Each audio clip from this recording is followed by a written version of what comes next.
Hello everyone and welcome back to B2 learning. बच्चा आज हम स्टार्ट कर रहे हैं lecture number 5 sequence and series का। मतलब क्या भाई, इससे पहले हमने 4 लेक्चर ऑलरेडी कंप्लीट कर लिए और 4 लेक्चर्स में पढ़ा क्या है मैं एक बार फटाफट से रिवाइज करा दूं या बता दूं भाई पढ़ क्या क्या चुके हैं ताकि आगे रिलेट कर पाओ। तो भाई सबसे पहले हमने सीक्वेंस सीरीज क्या होता है ये पढ़ा था। इसके बाद में हमने प्रोग्रेशन का पढ़ा था कि कुछ कुछ तरह की प्रोग्रेशंस है जो हम सारे लेक्चर्स में मिला के कंप्लीट करेंगे, जिसमें सबसे पहले मैंने बात करी थी कि अरिथमेटिक प्रोग्रेशन क्या होता है, उससे रिलेटेड जितने क्वेश्चंस बनते हैं सम ऑफ अरिथमेटिक मीन के भी है ना, सम ऑफ अरिथमेटिक प्रोग्रेशंस के भी, nth टर्म के भी, अरिथमेटिक मीन का भी, वो सारा किया। फिर हमने जीपी स्टार्ट किया। जीपी का ज्योमेट्रिक प्रोग्रेशन होता क्या है, सम ऑफ फर्स्ट n टर्म्स कैसे फाइंड करते हैं, nth टर्म से रिलेटेड क्वेश्चंस कैसे करते हैं, है ना, और उसके अलावा इनफाइनाइट जीपी को कैसे डील करते हैं, ये सारा कुछ हम कर चुके हैं लास्ट लेक्चर तक, लेक्चर नंबर 4 तक।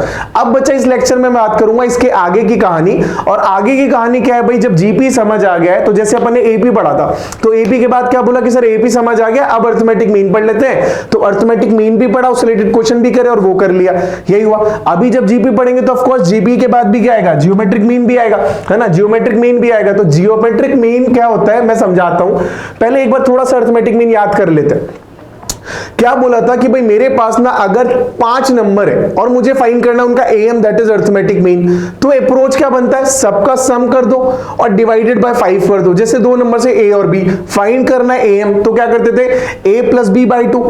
3 नंबर से A B C M find करना है तो क्या करते थे a plus B plus C by 3। Correct, मतलब sum of observations upon number of observation, किसके लिए, अरिथमेटिक मीन के लिए। क्यों, क्योंकि मीन क्या है भाई, एवरेज ही तो है।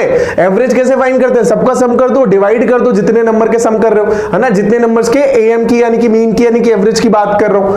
तो ये सब कर चुके हम लास्ट क्लास तक, है ना, लास्ट क्लास तक मतलब एएम में। अब जीएम को कैसे रिलेट करो, सीधा सीधा समझना। डेफिनेशन क्या है मैं उसको समझाता हूं, डेफिनेशन पर बोल देता हूं बस कि एबीसी दे रखे हैं जीपी के अंदर, ABC are in GP, then B is called the geometric mean, GM between A and C. ठीक, if both A and B are both positive then B is equal to root A B, और negative है तो B is equal to root minus of root A B. अब मैं समझाता हूं, पहले से समझना कि अगर मुझे ये पता है ना, अगर मुझे पता है कि भाई A1 एक नंबर है, A2 दूसरा नंबर है, A3 तीसरा नंबर है, A4 चौथा नंबर है, ऐसे करते करते AN तक मेरे पास कुछ नंबर्स हैं, AN तक मेरे पास कुछ नंबर्स हैं। अगर इनका AM फाइंड करना होता, अगर इनका AM फाइंड करना होता तो आप क्या करते सर, आप कर देते सबका सम करके divided by number of observation.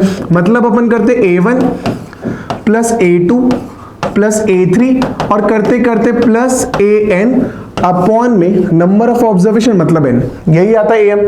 Correct, बिल्कुल सही, है ना। अगर मैं इनका GM की बात करूंगा, अगर मैं इनके जीएम की बात करूंगा तो जीएम क्या बोलेगा, यहां पे एडिशन की बात करते हैं, जियोमेट्रिक प्रोग्रेशन में मल्टीप्लिकेशन की बात करते हैं। मतलब अपन मल्टीप्लाई करेंगे A1 को A2 से, फिर A3 से, फिर A4 से, फिर A5 से, और करते करते AN तक सबको आपस में कर दिया मल्टीप्लाई।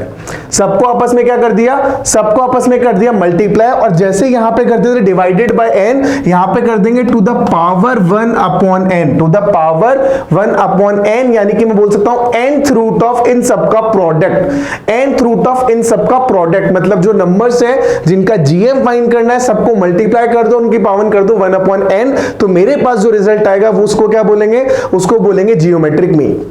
बहुत बच्चा कंफ्यूजन में रहता है, मैं बता रहा हूं बहुत बच्चा कंफ्यूजन में रहता है कि सर जियोमेट्रिक मीन फाइंड करना है तो इसके लिए इन सारे नंबर्स का जीपी में होना तो जरूरी है। अगर जीपी में होगे तभी तो जीएम फाइंड करोगे। अरे भाई ऐसा कुछ नहीं है, सब मिथ्या है, सब मिथ्या, ऐसा कुछ नहीं है। अगर आपको बहुत सारे नंबर्स दे रखे हैं, वो एपी में हो, वो जीपी में हो, वो एचपी में हो, वो किसी में भी हो या किसी में भी ना हो, फर्क नहीं पड़ेगा। आप उनका एएम भी फाइंड कर सकते हो, उनका जीएम भी फाइंड कर सकते हो, उनका एचएम भी फाइंड कर सकते हो।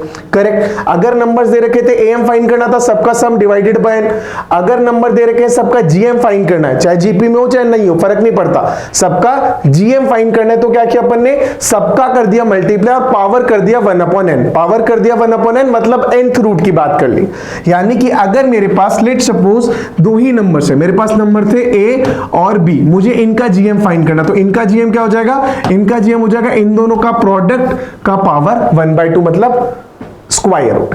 अगर मेरे पास 3 नंबर्स होते, मेरे पास नंबर से A, B और C, अभी GM फाइंड करना है तो A into B into C और इस पूरे का cube root that is power 1/3 और इससे निकल जाएगा तीनों नंबर्स का GM। आई होप ये पॉइंट आपको क्लियर हो गया कि यार n नंबर है, उनका GM फाइंड करना है, तो अप्रोच क्या बना, फॉर्मूला क्या बना, सबका product to the power 1/n, सबका product to the power 1/n। अब मैं इस पे आ जाता हूं जो बोला गया है। अब ये क्या बोल रहा है, ये डेफिनेशन बोल रही है कि अगर A, B, C 3 numbers they रखे हैं और तीनों GP के अंदर है तो B जो बनेगा वो क्या बनेगा, A और C का GM वो तो बनेगा ही। कैसे बनेगा इसे समझना। अब यहां पर A, B और C क्या दे रखे हैं, GP के अंदर दे रखे हैं। अगर ये GP के अंदर है तो मुझे पता है कि भाई B/A जो होगा वो किसके इक्वल हो जाएगा, C/B। ये तो GP की परिभाषा है, GP की डेफिनेशन बोलती है कि कोई भी टर्म को पिछली टर्म से डिवाइड करो, जो रिजल्टेंट आएगा, जो रिजल्ट आएगा वो हमेशा सेम रहेगा, तो B/A will be equal to C/A। अच्छा, इसको फर्दर सॉल्व करें तो मेरे पास B² किसके इक्वल आ रहा है, AC के इक्वल आ रहा है, और B किसके इक्वल आ रहा है, √AC के इक्वल आ रहा है। आ रहा है कि नहीं आ रहा है, आ रहा है कि नहीं आ रहा। और मेरे को पता है कि भाई A, B, C अगर तीनों GM के अंदर है मतलब मिडिल नंबर ही उसका क्या हो जाएगा, उसका क्या हो जाएगा GM। ये तो पता ही अपने को ना, ये तो पता ही चलेगा। कैसे, मैंने तो ये निकाल दिया कि भाई B किसके बराबर आ रहा है, B किसके बराबर √AB के, और B ही क्या बनेगा, B ही बनेगा GM। वो कैसे फाइंड कर सकते हैं, वो भी कर सकते हैं। नंबर मुझे दे रखे हैं A, B, C, तीनों अगर GP के अंदर है तो ये हो जाएगा A, AR और AR², यही तो बनेंगे। 3 नंबर से A, AR, AR², तीनों का कर देंगे क्या, क्यूब रूट, मतलब पावर 1/3। सॉल्व करोगे तो आ रहा है A³ इंटू R³ और पूरे का पावर 1/3। सॉल्व करने पर क्या आ रहा है, A इंटू R ही तो आ रहा है, और A इंटू R कौन सा नंबर है, मिड वाला नंबर है, यानी कि B है। A इंटू R क्या, मिड वाला नंबर है यानी कि B है। इसका मतलब मुझे समझ आता है कि अगर मैं GM की बात करता हूं A, B, C की, कब, जब A, B, C तीनों GP के अंदर है तो जो GM आएगा वो किसके बराबर आ जाएगा, मिडल वाले नंबर यानी कि B के बराबर, और वो किसके बराबर आता है, √AC के बराबर। समझ आया। और अगर मैं सिर्फ A और C का GM निकालता हूं तो भी वही आएगा। क्यों, क्योंकि A और C का GM क्या बोलेगा, A into C to the power 1/2, क्योंकि 2 नंबर है। A into C to the power 1/2 मतलब स्क्वायर रूट ऑफ AC, और वो किसके बराबर आता है, B के बराबर आता है। तो अगर A, B, C 3 नंबर से तो तीनों का GM जो होता है वो किसके बराबर आता है, B के बराबर। A और C का GM भी किसके बराबर आता है, B के बराबर। यहां तक मुझे लगता है समझ आ गया, ज्यादा कॉम्प्लिकेट करने की जरूरत नहीं। अब ज्यादा एक्सप्लेन करूंगा तो जबरदस्त।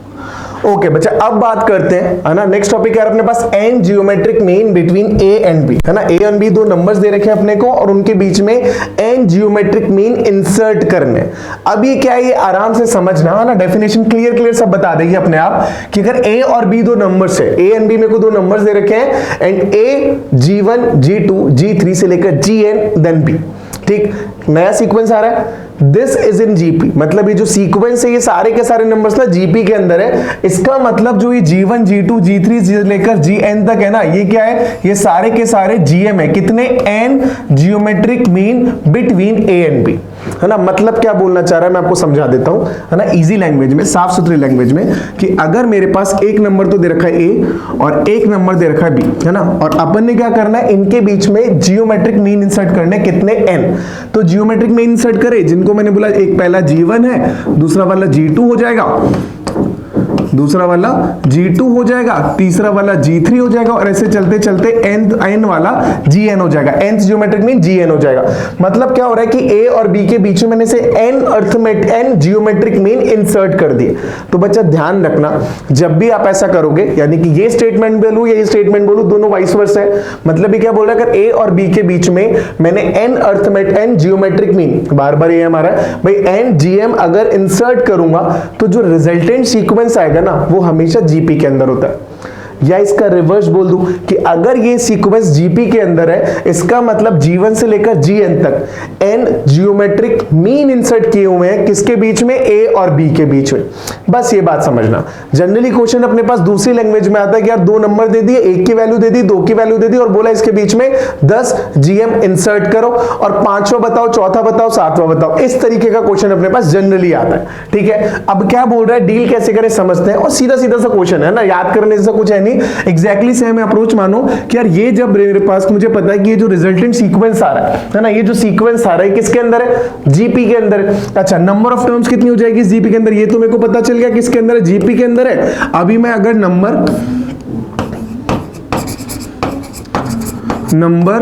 ऑफ टर्म्स की बात करता हूं तो कितनी आ जाएगी भाई, n तो इंसर्ट कर दिया, एक नंबर a है एक नंबर b है, मतलब टोटल कितनी टर्म्स हो गई, टोटल अपने पास n+2 टर्म्स आ गई। टोटल कितनी टर्म्स आ गई, n+2 टर्म्स आ गई। अब इसको भी ध्यान से समझना, अगर n+2 टर्म्स है तो मुझे पता है कि यार ये वाला जो स्पेसिफिक टर्म होगा लास्ट टर्म है ना, ये लास्ट टर्म है। और लास्ट टर्म का मतलब क्या हो गया, लास्ट टर्म। यहां पे अगर मैं ध्यान से देखूं तो लास्ट टर्म एक्चुअल में जो है वो अपने पास a ऑफ n+1 ही तो होगा, sorry n+2, a of n, क्योंकि total number of terms n+2 है। अगर total number of terms n+2 है तो मतलब nth टर्म क्या हो जाएगा, a of n+2, and this is equal to, formula अपने को पता है a into r to the power total number of terms -1। तो total number of terms n+2 -1 करेंगे तो क्या बच जाएगा, n+1 बच जाएगा। और ये मेरे पास आ गया nth टर्म का formula, that is a into r to the power n+1। ये किसके बराबर आएगा, लास्ट टर्म के। और लास्ट टर्म तो भाई यहाँ पे क्या दे रखा है, यहाँ पे लास्ट टर्म तो दे रखा है, फर्स्ट टर्म a ही दे रखा था, एज इट इज आ गया। क्या ये अप्रोच समझ आता है, बहुत बढ़िया। इससे मेरे को इतना समझ आ रहा है कि अगर मैं r to the power n+1 की बात करूंगा तो ये मेरे पास निकल के आ जाएगा b/a। ये अपने पास कितना आ जाएगा, b/a।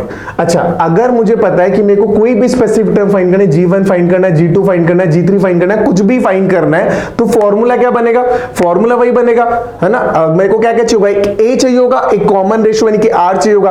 a तो ऑलरेडी पता है, फर्स्ट टर्म a है। क्या चाहिए अपने को, कॉमन रेशियो यानी कि r की वैल्यू चाहिए, तो r फाइंड कर देना यहां से। अगर r अपन फाइंड करेंगे तो कितना आ जाएगा अपने पास, b/a and whole to the power 1/n+1। आएगा कि नहीं आएगा भाई, आएगा कि नहीं आएगा।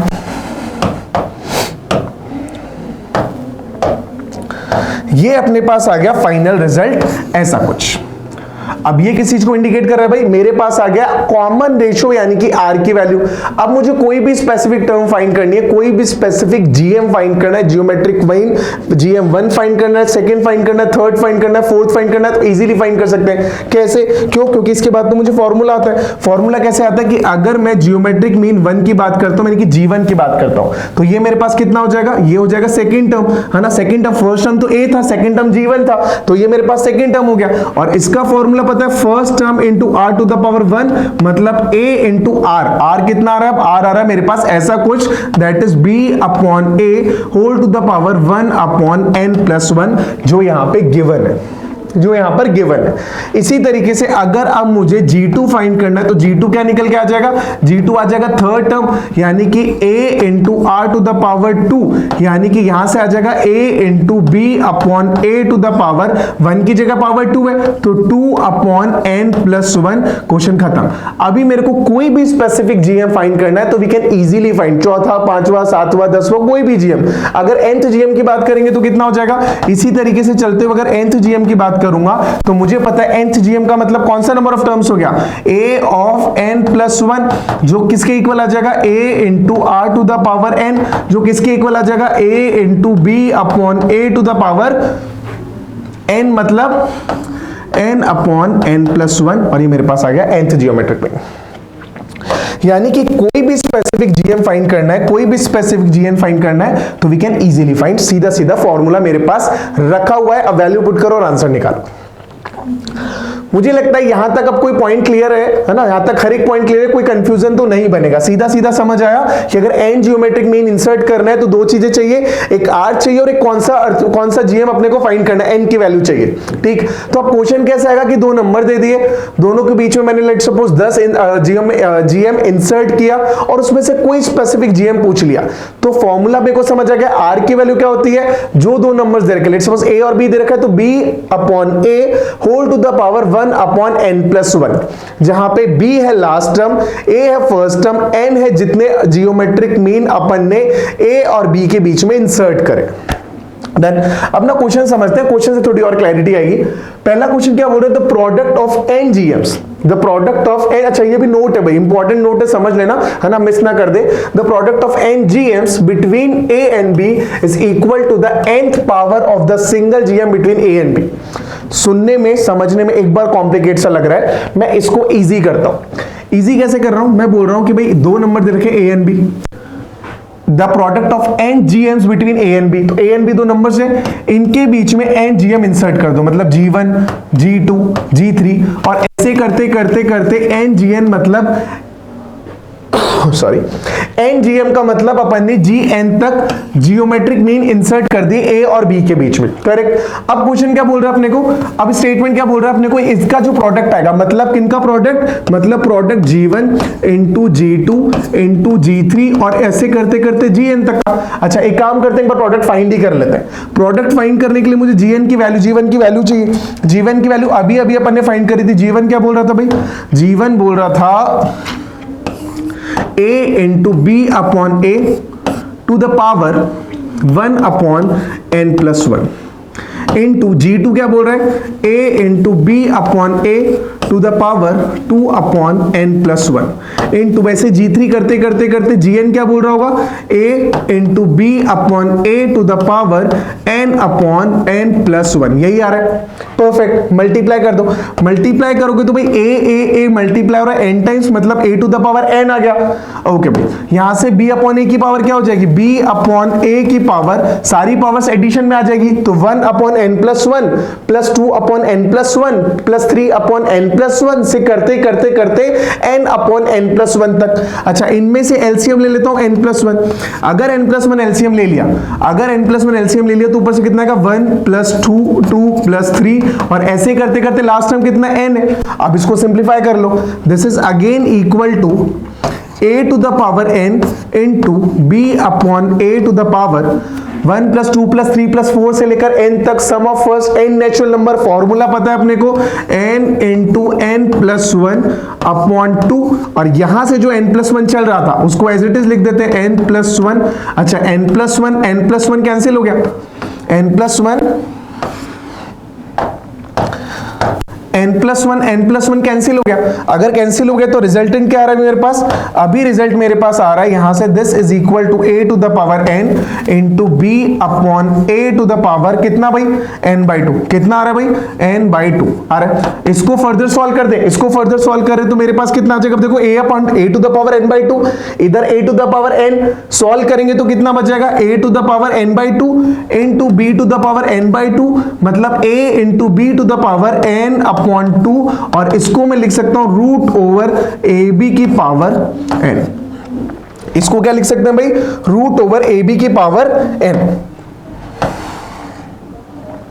आया कि नहीं आया, आ गया। ये किसके बराबर आ गया, रूट ओवर ए बी की पावर n। अब अगर मैं ध्यान से समझूं और ध्यान से देखूं तो यहां क्या बन रहा है भाई, यही तो स्टेटमेंट है, ये किसके इक्वल है, ये जो प्रोडक्ट मैंने किया n जियोमेट्रिक मीन का प्रोडक्ट किया, किसके इक्वल आ रहा है, nth power of single GM between A and B, nth power between single GM between A and B. अरे भाई ए और बी के बीच में सिंगल जीएम कौन सा होता है, रूट ओवर ए बी, कितना होता है, रूट ओवर ए बी, और उनके अगर मैं nth पावर कर दूंगा, मतलब पावर n कर दूंगा, तो वही तो मेरे पास आया, मतलब यहां से आ रहा है कि this is equal to root over A B whole to the power n, that's it. तो इसका मतलब इक्वेशन क्या बोल रही है, नोट क्या बोल रहा है, समझ लेना कि अगर मेरे को दो नंबर्स दे रखे हैं, उनके बीच में n जियोमेट्रिक मीन इंसर्ट कर दिया, उनका प्रोडक्ट पूछ लिया गया है, उनका प्रोडक्ट पूछ लिया गया, तो उनका प्रोडक्ट किसके इक्वल होता है, उन दोनों नंबर्स के जीएम के nth पावर के इक्वल, मतलब रूट ओवर उनका product to the power n। बस सीधा सीधा ये। देन यहां तक क्लियर बच्चा, बढ़ जाते हैं आगे। Question is insert 4 GM between 2 and 486।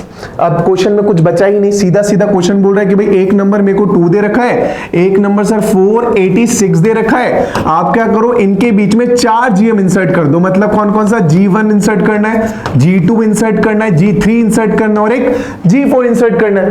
तो अगर कुछ भी इंसर्ट करना है तो सीधे सीधे मुझे किसकी वैल्यू चाहिए, A की वैल्यू, R की वैल्यू, A पता है, R पता है, N पता है, N भी तो चाहिए, तो N अपने पास 4 है। तो यहां से मुझे समझ आ रहा है कि सर N की वैल्यू तो अपने पास आ गई 4, A की वैल्यू अपने पास आ गई 2, B की वैल्यू लास्ट टर्म आ गया 486 और क्या चाहिए सर, एक r और निकाल दो। क्यों? क्योंकि r मुझे नहीं पता, r निकाल दे भाई। r निकालेंगे तो फॉर्मूला अपन ने पढ़ा था कि r किसके इक्वल होता है, r is equal to b upon a और इसकी पावर 1 अपॉन n प्लस 1। यही तो फॉर्मूला निकाला था, अभी डिराइव किया था अपन ने।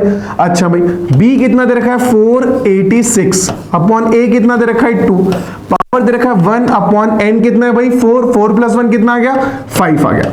इसको फर्दर सॉल्व कर दो यार, अपने पास 243 पावर 1/5 और ये मुझे पता है किसका पावर है, 243 है भाई, 3 to the power 5, 3 to the power 5 whole to the power 1/5 मतलब कितना आ गया, मतलब आ गया 3।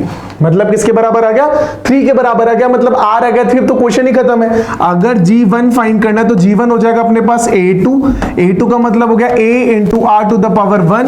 a अपने को दे रखा है 2, 3 अपने को दे रखा है b की, r की वैल्यू फाइंड कर ली, यहां से आ गया 6। G2 फाइंड करना है तो A3 हो जाएगा, A इंटू आर स्क्वायर हो जाएगा, A की वैल्यू 2, R की वैल्यू 3 फाइंड करिए और 3 स्क्वायर विच इज 9 इंटू 2 18। अब तो वैसे भी क्वेश्चन खत्म है, मुझे पता चल गया कि R की वैल्यू 3 आ रही, सीधे सीधे मल्टीप्लाई कर दो। अगर G3 फाइंड करना तो कितना हो जाएगा 18 इंटू 3 54 और अगर G4 फाइंड करना तो कितना हो जाएगा 54 इंटू 3 हो जाएगा 162 और उसको 3 से मल्टीप्लाई कर दोगे तो अपने पास नेक्स्ट नंबर ये है ही। तो G1 G2 G3 and G4 question हो गया खत्म, क्वेश्चन हो गया खत्म। बस इतना सा अपने को फाइंड करना था कि दो नंबर्स दे रखे थे, एक था 2 एक था 486 और अपने को फाइंड करना था दोनों के बीच का जियोमेट्रिक मीन GM और 4 GM निकालने थे, निकाल दिए, इंसर्ट करने थे कर दिए। कुछ हाँ भाई, अब मैं इस क्वेश्चन की बात करते हैं। क्वेश्चन क्या बोल रहा है ध्यान से समझना, बढ़िया क्वेश्चन है ना, बढ़िया क्वेश्चन है। The sum of 3 numbers in GP is 70। मतलब मेरे को ऐसे बोला कि यार 3 नंबर्स हैं, उनका सम दे रखा है 70 और तीनों GP के अंदर थे। अच्छा, तो नंबर्स अगर 3 आते हैं तो अपने पास एक ऑप्शन तो बता कि अपन A AR और A अपॉन R ले, है ना, जैसा GP में पढ़ा था। बट वो कब करते हैं जब प्रोडक्ट गिवन हो, यहाँ पे प्रोडक्ट नहीं गिवन है, सम गिवन है, तो कैसे भी करो मोर और लेस कैलकुलेशन सेम ही पड़ेगी। तो मैं नंबर को इजी मान लेता हूँ कि नंबर मैंने बोला एक A है, दूसरा AR है, तीसरा AR स्क्वायर है, करेक्ट। अच्छा, इनका सम कितना दे दिया, इनका सम बोल रहा है भाई 70 है, इनका सम 70 दे रखा है, इसका मतलब A प्लस AR स्क्वायर तो आ गया मेरे पास 70। बढ़िया। अब अगला स्टेटमेंट पढ़ते जाते हैं, सॉल्व करते जाते हैं। If 2 extremes are multiplied by 4 and mean by 5, मतलब क्या करो भाई, जो दोनों कॉर्नर है ना, इसको तो कर दिया 4 से मल्टीप्लाई, इसको 4 से मल्टीप्लाई कर दिया तो ये बन गया मेरे पास 4A और ये बन गया मेरे पास 4AR स्क्वायर, ठीक है। और जो मिडल वाला नंबर है उसको क्या किया, उसको 5 से मल्टीप्लाई किया, मतलब ये बन गया 5AR और ऐसे करके मेरे पास नया सीक्वेंस बन गया। अब बोला कि जो नया सीक्वेंस है, मतलब जो प्रोडक्ट्स है, ये जो तीनों प्रोडक्ट्स, मतलब प्रोडक्ट करने के बाद 4 से या 5 से प्रोडक्ट करने के बाद जो नए नंबर्स आ रहे हैं are in AP find the number. सब बोला यार नंबर फाइंड कर दे, तो नंबर फाइंड करते हैं। अगर ये तीनों एपी के अंदर है, मतलब मुझे क्या पता है, मतलब मुझे पता है कि भाई 2 टाइम्स ऑफ 5 इंटू AR यानी कि 2 times of middle number is equal to 4A plus 4AR square. आया भाई। फर्दर सॉल्व करेंगे तो क्या बन जाएगा अपने पास, यहां से काम करते हैं, 2 लेके कैंसिल कर देते हैं और अपने पास बच रहा है 5AR is equal to 2A plus 2R square. यही आ रहा है, 2 लेके कैंसिल कर दिया। अच्छा, A भी लेके 2 यहां से आ रहा है 2AR स्क्वायर। अच्छा, A भी कैंसिल कर सकते हैं, A यहां से कॉमन लेके कैंसिल कर दिया तो बचा क्या अपने पास बच रहा है 5R is equal to 2 plus 2R square, correct. अच्छा, मैं ध्यान से देखूं तो A एलिमिनेट हो गया। अगर A एलिमिनेट हो गया मतलब ये इक्वेशन बन गई क्वाड्रेटिक और जिसमें सिंगल वेरिएबल है, और सिंगल वेरिएबल है मतलब this is 2R square minus 5R plus 2 is equal to 0। आया कि नहीं आया, क्वाड्रेटिक इक्वेशन बन गई सीधे सीधे R की फॉर्म के अंदर। और इसको सिंप्लीफाई कर देंगे, इसको सिंप्लीफाई करेंगे, सॉल्व करेंगे तो मेरे पास आ रहे 2 नंबर चाहिए, प्रोडक्ट 4। कौन से नंबर आ रहे भाई, -4 -1 और यहां से अपने पास R की वैल्यू आ जाएगी भाई 2 और 1/2। यहां से आर की दो वैल्यू मेरे पास आ गई, एक आ रही है 2 और एक आ रही है 1/2। अभी तो क्वेश्चन खत्म। क्यों? यहां पे आर की वैल्यू पुट करनी है। क्यों? क्योंकि मुझे चाहिए तीनों नंबर्स, मतलब ए और आर फाइंड करना है। आर ऑलरेडी आ गया, आर की वैल्यू पुट कर दे भाई। अगर आर की वैल्यू पुट करेंगे तो यहां से क्या निकल के आएगा अपने पास, फटाफट से देखते हैं भाई। आर की वैल्यू पुट करने पर आ रहा है a प्लस 2। अगर मैं आर की वैल्यू 2 पुट कर रहा हूं, आर की वैल्यू 2 पुट कर रहा हूं तो मेरे पास आ रहा है 2a plus 4a is equal to 70। इसको फर्दर सॉल्व करो तो 4 प्लस 6 प्लस 1 7, तो 7a इज इक्वल टू 70 और a अपने पास आ रहा है 10। a कितना आ रहा है भाई? a अपने पास आ रहा है 10। a आ रहा है अपने पास 10। तो a अगर 10 आ गया तो नंबर सीधे सीधे आ गए। नंबर्स कौन कौन से थे भाई? नंबर्स मैंने पढ़े थे a, ar और ar स्क्वायर, मतलब 10। आर की वैल्यू 2 लिए, आर की वैल्यू 2 लिए तो 2 इंटू 10, 2 इंटू 10 मतलब 20 और अगेन 2 यानी कि 40। तो मेरे पास एक को ऑप्शन तो बन रहा है कि नंबर ये 3 आ रहे हैं। कब? जब आर की वैल्यू को मैंने लिया था 2। जब आर की वैल्यू को क्या लिया था? If R is equal to 2। अच्छा, R की वैल्यू को 1/2 लेने पर अलग आ रहा है कि कुछ चेक कर ले। अगर R की वैल्यू को 1/2 ले रहे हैं, अगर मैं R की वैल्यू ले रहा हूं 1/2 तो मेरे पास क्या निकल के आ रहा है? Again A plus a upon R मतलब a/2 प्लस a/r स्क्वायर मतलब a अपॉन 4 और ये किसके बराबर दे रखा है? तो 70। अब a की वैल्यू बदल जाएगी। अभी अगर मैं a की वैल्यू फाइंड करूंगा तो एलसीएम लेके सॉल्व करो भाई। 4a 6 7, तो ये मेरे पास आ रहा है 7a is equal to 4 into 70 मतलब a इज इक्वल टू 40। अगर a 40 है, r 1/2 है। अगर a 40 है, r 1/2 है तो नंबर्स कौन से आ जाएंगे भाई? थोड़ा सा स्पेस बना ले क्या?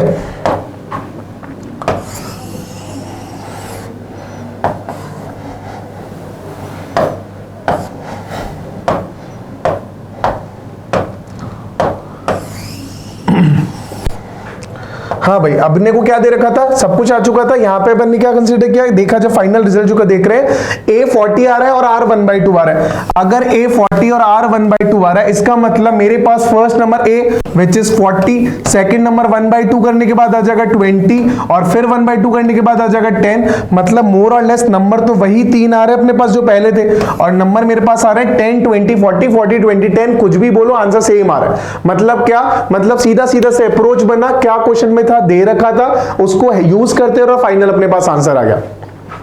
यहां से r की दो वैल्यू मिली, एक 2 मिली एक 1/2 मिली। अगर 2 r की वैल्यू पुट करें तो वहां से a की वैल्यू 10 आ रही है तो नंबर्स आ गए 10 20 40। अगर r की वैल्यू 1/2 पुट कर रहे हैं तो a की वैल्यू 40 आ रही है और उससे अगेन जो नंबर आ रहा है मेरे पास आ रहा है 40 20 10 मतलब सेम नंबर्स आ रहे हैं मेरे पास। आ गए जो जीपी के 3 नंबर्स दे रखे थे ओरिजिनल नंबर a, ar और ar स्क्वायर, वो 3 नंबर्स आ गए। क्या यहां तक का पॉइंट क्लियर है? बस बच्चा जीएम के बारे में मेजर इतना ही है ना। अब इस लेक्चर को यहीं पे एंड करते हैं। छोटा सा लेक्चर था सिर्फ जीएम के बारे में। नेक्स्ट क्लास में स्टार्ट करेंगे बच्चा एचएम क्या होता है और एचपी क्या होता है। मतलब एचपी के बारे में सारा कुछ, एचपी और अरिथमेटिक मीन भी, मतलब एचपीस हार्मोनिक प्रोग्रेशन। तो हार्मोनिक प्रोग्रेशन क्या होती है और हार्मोनिक मीन क्या होता है ये अपन पढ़ेंगे बच्चा अब अगली क्लास के अंदर। तो अभी का सेशन एंड करते हैं। Again thank you so much, मिलते हैं आप लोगों से नेक्स्ट क्लास में। Take care everyone, thank you.